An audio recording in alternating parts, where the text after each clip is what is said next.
So it may have been weeks since you've seen some of your friends and family members, and it could feel like forever.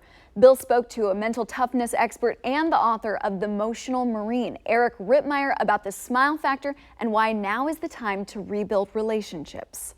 Let's go over first, what exactly is the smile factor? Yeah, the smile factor is this silly little acronym I came up with, Bill, a few years ago. And I'm a former Marine, so we need acronyms for everything or else we're just not going to remember anything. So it's a very simple formula anyone can use to make instant connections with people and just how to be more likable. I know it sounds a little hairy-fairy and pie in the sky, but when I wrote this book last year, it was really designed just to help people connect with others. Now it's taken on a whole new life because we kind of have to relearn how to communicate with people because we've been in our caves for the last few months. Well, let's go over the acronym. So SMILE, S-M-I-L-E, what does each letter stand for?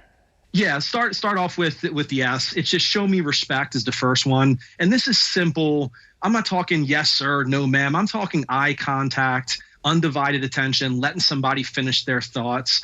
We've drifted away from these things mainly because of social media, but it's just given that person the feeling like, hey, I respect you. I appreciate what you're saying. I'm listening to you. We're horrible listeners as well, but it's all about respect. And then M, make it all about me.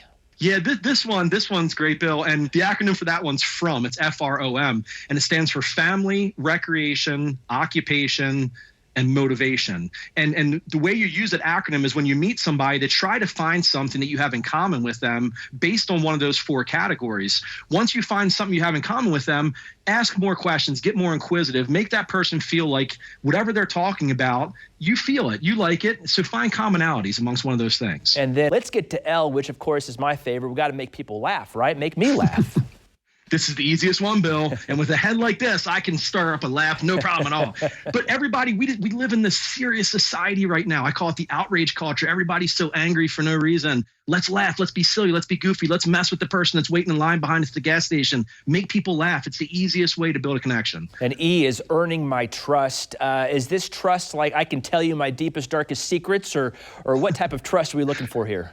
Yeah, so the ultimate goal is to build that trust. And this is a difficult one because trust is something that does take some time to build. But the one secret I give as far as establishing that is to make the other person feel like you trust them. So if I make you feel like I trust you, Bill, you almost have this innate feeling like you want to trust me back because you're like, you know what, Eric trusts me, I should trust him back. So the feeling is to reciprocate. But this one does take a little bit longer, but it starts on day one. Now that we know what SMILE is, how do we implement this into our day-to-day lives?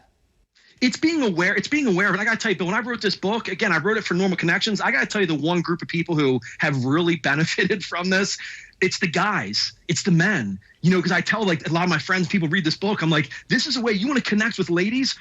This is what you have to do. Like, guys aren't good at this stuff. We're horrible listeners. We listen with the intent to reply instead of listening with the intent to understand. All these little things that if you implement it, it'll make anybody like you.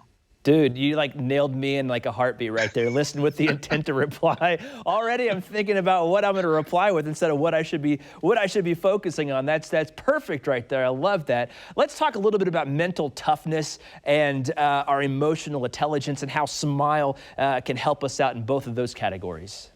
Here's a great thing about emotional intelligence, Bill. Like, I'm a self-proclaimed not smart person, okay? You take IQ, you take EQ. IQ you're born with. It is what it is. You're as smart as you are, whatever, unless you're a rich celebrity and you can pay somebody $500,000 to take your SATs for you, which a lot of us can't do that. But IQ and EQ are normally inversely related. So the more IQ you have, normally the less EQ you have, which is the ability to connect with people, how we perceive, express, and respond to emotions, self-awareness, self-regulation. Anybody can increase their level of mental toughness and emotional intelligence. That's what's so great about it. Eric says now is the time to use some of those strategies, especially during difficult times. They can also be used on difficult people.